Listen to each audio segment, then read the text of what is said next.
Et donc pour lui, sa priorité va être à travers toutes ces aventures, toutes ces épreuves, ça va toujours être de survivre, non pas par lâcheté, mais parce que je crois que survivre, c'est en fin de compte remettre en question la volonté divine.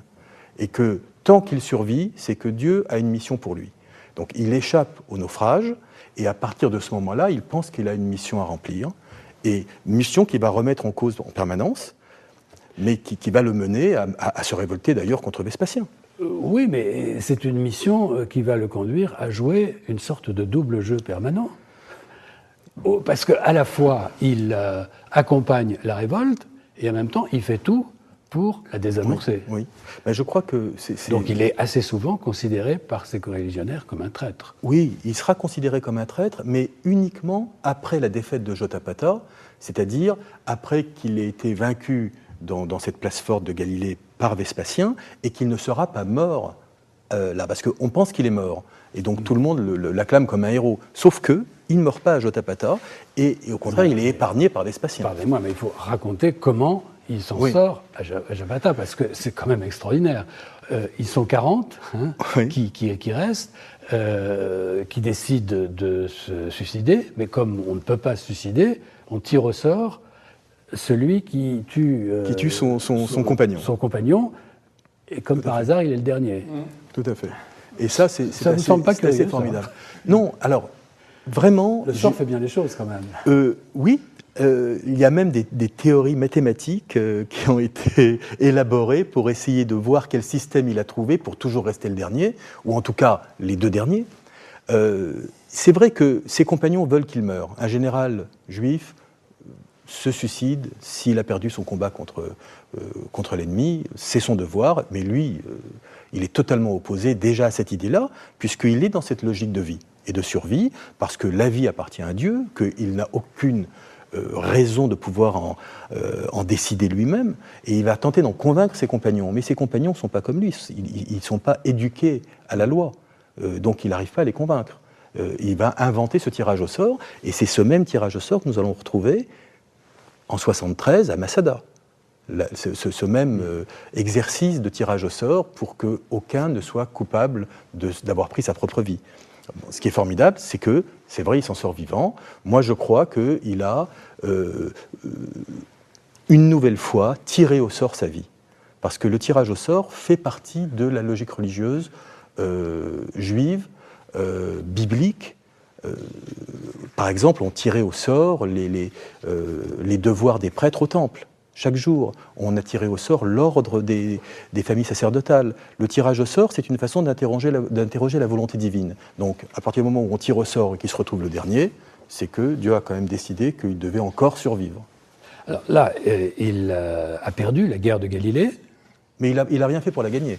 Non. Il l'a menée du bout des doigts. Bon. Et on se retrouve avec un nouveau venu, qui est Vespasien, qui n'est pas encore empereur, qui vient pour régler les problèmes de désordre dans la région, qui va y aller de main forte. Et comme par hasard, Flavius Joseph se retrouve à nouveau aux côtés de ce personnage. Il a l'intelligence de lui prédire qu'il sera un jour empereur. Tout à fait. Ce qui fait évidemment plaisir à Flavien. À Vespasien. À Vespasien, pardon. Et qui va donc l'épargner. Oui. Parce que le messager, parce que Vespasien, comme tous les Romains, est un superstitieux, il élève la superstition à un niveau de religion. Et il ne peut pas maltraiter, ou en tout cas exécuter, celui qui est le messager d'une nouvelle aussi bonne, que peut-être il pourra être César et que son fils lui succédera. Donc ça, c'est déjà quand même assez habile de la part de Joseph. Par contre, ce qui est vraiment habile, c'est qu'il a ses divisions politiques. Parce qu'il ne faut pas oublier que Néron a tué tous les généraux capables de prendre le pouvoir après lui. Quand il engage Vespasien, Vespasien est pratiquement à la retraite en Grèce. Donc c'est plutôt c'est un troisième couteau. Et il va plutôt se servir de cette révolte de Judée pour se créer son image. Maintenant, il ne faut pas oublier que la guerre, la révolte de Judée en soi n'est pas importante. Ça aurait pu être une opération de police. Mais il faut quand même se rendre compte qu'il y a le grenier à blé en Égypte, et puis qu'il y a les Parthes de l'autre côté, qui eux n'ont jamais été vaincus par Rome. Et donc là, il y a un risque d'embrasement. Et Et puis surtout de couper Rome d'une partie de ses vivres en blé. Donc il y a vraiment une importance d'en finir. Mais ce qui est intéressant, c'est que Vespasien va quand même faire durer la guerre, ne va pas s'attaquer à Jérusalem tout de suite.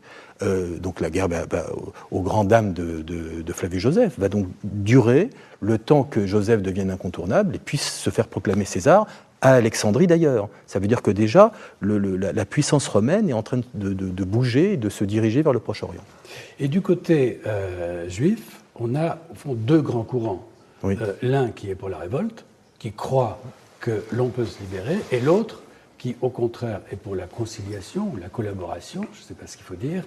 Oui, la temporisation. C'est une manière élégante d'appeler les choses, pour sauver le temple.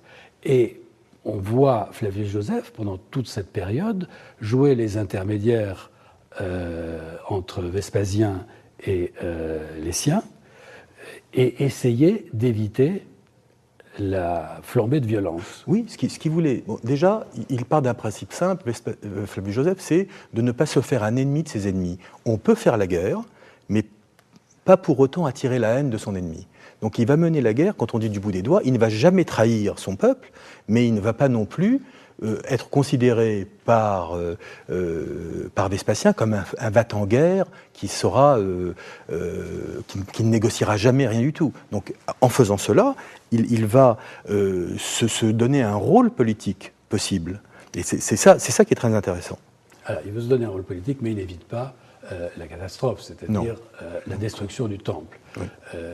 Et il va se retrouver, après avoir joué ce rôle d'intermédiaire, à Alexandrie, puis à Rome, oui, où il obtient la citoyenneté romaine. Oui, mais c'est-à-dire qu'à partir du moment où Vespasien est proclamé César, il va le libérer parce qu'il est en prison, enfin il est en prison, il est en résidence surveillée à Césarée. À ce moment-là, Vespasien va venir avec son fils Titus et va lui briser ses chaînes. Ça veut dire qu'il ne va pas lui rendre la liberté, il va faire en sorte qu'il n'a jamais été prisonnier. Ce qui va lui donner accès à ses terres, il va être exonéré d'impôts, et il a même une pension. Il va avoir une pension, et il va vivre, et Vespasien va lui offrir sa propre maison. Mais il faut quand même souligner que Joseph n'a jamais fait partie de l'état-major romain. Quand, au siège de Jérusalem, il tente de convaincre les assiégés de se rendre, et notamment, non pas les révoltés, mais tous les pèlerins et toutes les familles qui avaient été piégées par la guerre alors qu'ils étaient venus en pèlerinage. Donc il y avait des centaines de milliers de personnes, et il voulait sauver ces gens-là. Et il n'a pas réussi, parce que de toute façon, ses parents même meurent là-bas. Alors, est-ce que vous avez le sentiment que ce Flavius Joseph est meilleur politique qu'historien, ou meilleur historien que politique ? Disons en tout cas qu'il est certain que c'est un stratège, il est certain qu'il a... C'est lui qui va raconter tout cela. C'est lui qui va tout raconter. À travers plusieurs ouvrages. Dont La guerre des Juifs, qu'il a écrit d'abord en araméen, donc ça veut dire qu'il l'a écrit d'abord en direction des peuples soumis à Rome. Ensuite, il va... Parce qu'il parle très mal grec, hein, disons qu'il parle grec comme une vache espagnole, donc il va s'appuyer sur 2 traducteurs grecs pour traduire en grec sa version de la guerre des Juifs, mais cette fois-ci, il y aura certainement des améliorations ou des modifications, parce qu'à ce moment-là, il s'adresse aux Romains. Donc il y a peut-être des différences de version entre les deux, on ne peut pas le prouver, parce que de toute façon, on n'a pas le texte araméen. Et il va écrire son dernier ouvrage, paraîtra en 97, c'est-à-dire sous Domitien. Oui. Dans votre livre qui fait revue toute cette période, je dois avouer qu'on a un peu de la peine à saisir la personnalité réelle de Flavius Joseph. Oui. D'abord, lui-même, dans les ouvrages que vous évoquez, donc La guerre des Juifs, les Antiquités juives, son autobiographie ou le Contrapion, en fait, il revient beaucoup sur cette période-là. Oui. C'est-à-dire tout ce qui se passe, disons, entre... Je crois que lui-même dit que le début du malheur doit commencer... commence avec la mort d'Hérode le Grand, c'est-à-dire à partir du moment où Rome impose un préfet ou un procurateur et que les rois finalement seront extrêmement secondaires. Bon. Il focalise beaucoup de choses sur la guerre juive, donc 66-70, et qui forme l'essentiel de votre ouvrage vous-même. Et on se dit, mais enfin, comment ce type-là, aristocratie sacerdotale, enfin, de la première des classes sacerdotales, descendant des Maccabées par sa mère. Comment ce type-là... Mais quelle est au juste son ambition? Je dois avouer que...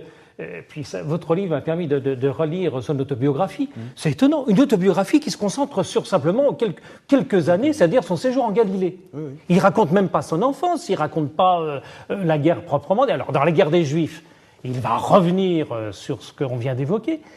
J'ai l'impression que dans ce personnage-là, alors vous lui prêtez des pensées, puis après tout c'est bien, c'est normal, hein, dans un récit qui se veut historique. Le temple est important, vous l'avez souligné de point de départ, ça c'est, je dois avouer. Le temple est important, mais on a le sentiment qu'il se met en scène. Oui, alors il se met en scène pendant 3 ans. Moi j'ai l'impression qu'il y a, un psychanalyste parlerait peut-être d'une scène primitive, j'en sais strictement rien, je ne sais pas si c'est une scène